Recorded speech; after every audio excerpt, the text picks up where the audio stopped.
Hello everyone, आज हम पढ़ेंगे शिक्षा विकास की यात्रा।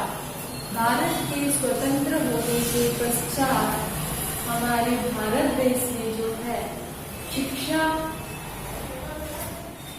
का जो विकास है उसने कितनी ऊंचाइयों को प्राप्त किया। आप सभी जानते हैं कि हमारे लिए शिक्षा कितनी महत्वपूर्ण है। बिना शिक्षा के जो है हम अपने जीवन में कुछ भी नहीं कर सकते। एक शिक्षा ही है जो व्यक्ति को उसके जीवन में ऊंचाइयों तक लेकर जाती है और उसे अपने लक्ष्य को प्राप्त करने के लिए और इसके साथ साथ अपने जीवन में अच्छे से जीने के लिए, समाज में रहने के लिए, परिवार में रहने के लिए और समाज के नियमों का पालन करने के लिए। मनुष्य एक सामाजिक प्राणी है, उसे जो है समाज में बनाए हुए नियमों का पालन करना जरूरी है अगर वह समाज में रहना चाहता है। तो शिक्षा जो है मनुष्य को हम कह सकते हैं कि सर्वांगीण बनाती है, सब कुछ शिक्षा ही बनाती है। एक व्यक्ति शिक्षा के माध्यम से अपने जीवन में वह सब कुछ हासिल कर सकता है जो वह प्राप्त करना चाहता है। अब जब हमारा भारत देश आजाद हुआ उसके पश्चात वर्ष 1951 में भारत में यह समझ में आया कि शिक्षा की समस्या कितनी जटिल थी। वर्ष 1951 में प्रथम जनगणना के द्वारा यह आभास हुआ और प्रथम जनगणना में साक्षरता का परिणाम सिर्फ कितना था, 17% तक ही था और यह परिणाम जो है धीरे धीरे साल दर साल बढ़ता गया। वर्ष 1971 में जो है साक्षरता का परिणाम 34% हुआ। इसके पश्चात वर्ष 1981 में 43%, वर्ष 1991 में 52% और वर्ष 2001 में 64% साक्षरता का परिणाम देखा गया था। अब इस परिणाम को बढ़ाना भारत सरकार के सम्मुख सबसे बड़ी चुनौती थी। इस चुनौती का सामना करने हेतु सरकार ने अनेक उपाय योजनाएं प्रारंभ की, जिसमें हम सबसे पहले पढ़ते हैं प्राथमिक शिक्षा। प्राथमिक शिक्षा 6 से लेकर 12 वर्ष की आयु के विद्यार्थियों को जो शिक्षा प्रदान की जाती है उसे ही हम प्राथमिक शिक्षा कहते हैं। वर्ष 1988 में केंद्र सरकार ने प्राथमिक शिक्षा का प्रचार प्रसार करने और शैक्षिक स्तर में सुधार लाने के लिए खड़िया श्यामपट नाम की योजना प्रारंभ की थी। यह योजना ऑपरेशन ब्लैक बोर्ड के नाम से भी जानी जाती है। विद्यालयों के स्तर में सुधार लाना, शिक्षा की न्यूनतम आवश्यकताओं की पूर्ति करना, कक्षा के न्यूनतम 2 सुव्यवस्थित कमरे, उसमें स्वच्छता गृह, 2 शिक्षकों में 1 महिला अध्यापिका, श्यामपट या ब्लैक बोर्ड, मानचित्र, प्रयोगशाला सामग्री, छोटा सा पुस्तकालय, मैदान, खेल सामग्री आदि के लिए हमारी जो सरकार है उसने सभी विद्यालयों में यह सबके लिए राशि उपलब्ध कराई।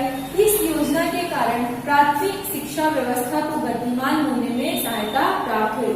आप सभी जानते हैं कि वर्ष 1960 में महाराष्ट्र राज्य की स्थापना होने के पश्चात सरकार ने संपूर्ण राज्य के लिए पहली कक्षा से 7वीं कक्षा तक का एक समान पाठ्यक्रम प्रारंभ करने का निर्णय लिया। मुंबई के एसटी कॉलेज के प्राचार्य सैयद रऊफ को पाठ्यक्रम का मसविदा तैयार करने का कार्य सौंपा गया था। वर्ष 1994 में इस योजना को विस्तार देते हुए 100 से अधिक विद्यार्थी संख्या वाले विद्यालयों में 1 कमरा और 1 अतिरिक्त शिक्षक की नियुक्ति का प्रावधान अपनाया गया था। छात्राओं के विद्यालयों, अनुसूचित जाति एवं जनजाति बहुल विद्यालयों और ग्रामीण वरीयता प्रदान की गई थी। शिक्षकों की नियुक्ति में 50% पदों पर महिलाओं की नियुक्ति की गई। वर्ष 1994 में प्राथमिक शिक्षा के सार्वत्रीकरण के लिए जिला प्राथमिक शिक्षा कार्यक्रम, जिसे DPEP के नाम से भी हम जानते हैं, यह प्रारंभ किया गया और यह उपक्रम जो है महाराष्ट्र सहित 7 राज्यों में प्रारंभ हुआ था। प्राथमिक विद्यालयों में विद्यार्थियों की 100% उपस्थिति हो, लड़कियों की पढ़ाई लिखाई के साथ साथ जो दिव्यांग बच्चे हैं उनके लिए शिक्षा और प्राथमिक शिक्षा पर अनुसंधान और मूल्यांकन, वैकल्पिक शिक्षा, सामाजिक जागृति आदि उपक्रमों का इसमें समावेश किया गया था और विद्यार्थियों का उचित भरण पोषण हो, इसके लिए वर्ष 1995 में मध्याह्न भोजन योजना को भी प्रारंभ किया गया था। प्राथमिक शिक्षा के अंतर्गत आदिवासी बच्चों के लिए जो है विशेष रूप से कई मूलभूत सुविधाओं के अवसर भी सामने लाए गए थे। इसमें ताराबाई मोडक ने बोर्डी और कोसवाड़ में शैक्षिक कार्य को प्रारंभ किया। आदिवासी बच्चों के लिए आंगनबाड़ियां, प्राथमिक कक्षाएं प्रारंभ की गई। प्रत्यक्ष कृषि के द्वारा शिक्षा, चरागाहशाला, तकनीकी व्यवसायिक शिक्षा का प्रचार करने के लिए उन्होंने बहुत परिश्रम किए। अनुदायवाद ने ठाणे जिले में कोसवाड़ में आदिवासियों की उन्नति के लिए एक संस्था स्थापित की। यह संस्था कोसवाड़ परियोजना के नाम से ही जानी जाती है। इसमें आदिवासियों की शिक्षा के लिए अनुदायवाद ने पालना घर, बालवाड़ियां, प्राथमिक विद्यालय, प्रौढ़ शिक्षा केंद्र, बाल सेविका प्रशिक्षण महाविद्यालय आदि कई शैक्षिक संस्थान खोले थे। प्राथमिक शिक्षा के पश्चात जो है माध्यमिक शिक्षा में भी बहुत प्रकार से परिवर्तन देखे गए थे। विश्वविद्यालय शिक्षा आयोग ने जो है स्वतंत्र भारत के प्रथम शिक्षा मंत्री मौलाना अबुल कलाम आजाद ने शिक्षा के क्षेत्र में कई मूलभूत परिवर्तन लाने के लिए विश्वविद्यालय शिक्षा आयोग का गठन किया था। इस आयोग ने माध्यमिक शिक्षा के संदर्भ में एक स्वतंत्र आयोग गठित करने की सिफारिश की थी। इस सिफारिश के अनुसार वर्ष 1952-53 में मुदलियार आयोग का गठन किया गया था। अब मुदलियार आयोग ने 11वीं और स्नातक के 4 वर्ष अथवा 11वीं, 12वीं और स्नातक के 3 वर्ष शिक्षा का पैटर्न सुझाया था। माध्यमिक शिक्षा पाठ्यक्रम, अध्यापन पद्धतियां आदि का अध्ययन करके अपनी सिफारिशें उसने प्रस्तुत की थी। उच्च माध्यमिक कक्षाओं की संकल्पना प्रस्तुत की। इसके पश्चात जो है कोठारी आयोग वर्ष 1964 ईस्वी सन में डॉक्टर D.S. कोठारी की अध्यक्षता में एक आयोग का गठन किया गया था। इसीलिए इस आयोग को कोठारी आयोग के नाम से जाना जाता है। इस आयोग के कामकाज में J.P. नाइक का उल्लेखनीय योगदान रहा। इस आयोग ने माध्यमिक, उच्च माध्यमिक और विश्वविद्यालय स्तर पर 10वीं, 12वीं और स्नातक पैटर्न की सिफारिश की। यह व्यवस्था या पैटर्न वर्ष 1972 से जो है हमारे देश में कार्यान्वित है।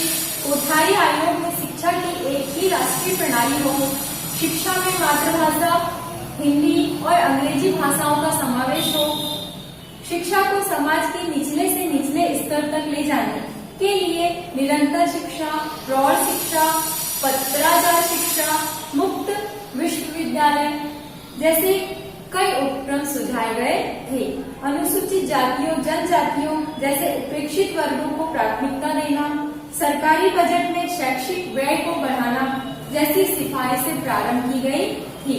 महाराष्ट्र राज्य ने वर्ष 1972 में 10वीं, 12वीं और स्नातक इस शिक्षा संरचना को स्वीकार करके वर्ष 1975 में 10वीं कक्षा की प्रथम सालांत परीक्षा ली गई थी।